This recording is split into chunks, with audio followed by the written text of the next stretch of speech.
ছেলে শ্বশুরবাড়ি যাবে, বুদ্ধি একটু কম, তাই তাকে তার মা ভালো করে শিখিয়ে দিচ্ছে। তাকে বলে দিচ্ছে যে শ্বশুরের অসুস্থ, তাই আগে গিয়ে জিজ্ঞাসা করবি কেমন আছেন। উনি হয়তো বলবেন ভালো, তখন তুই বলবি যে এটাই তো আমাদের কাম্য।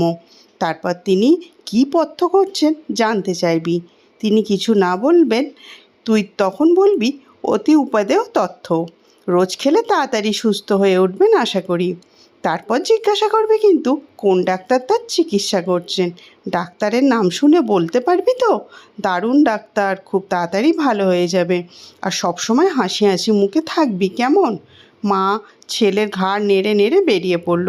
শ্বশুরমশাই রোগের জ্বালায় বিছানা শুয়ে ছটফট করছে। সেই সময় হঠাৎ জামাই ঢুকে হাসতে হাসতে জিজ্ঞাসা করলো, কেমন আছেন বাবা? শ্বশুর বলছে, আর বাঁচার ইচ্ছা নেই, এবার মরলেই বাঁচি। জামাই তখন বলছে, এটাই তো আমাদের কাম্য।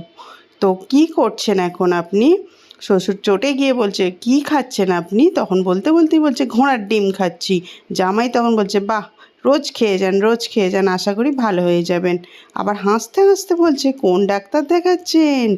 তখন শ্বশুরমশাই আরও রেগে যান, বলছে, জমের ডাক্তার দেখাচ্ছি। তখন জামাই বলছে, ভালো, খুব ভালো ডাক্তার, বেশ নামকরা ডাক্তার, আপনি কিছুদিনের মধ্যে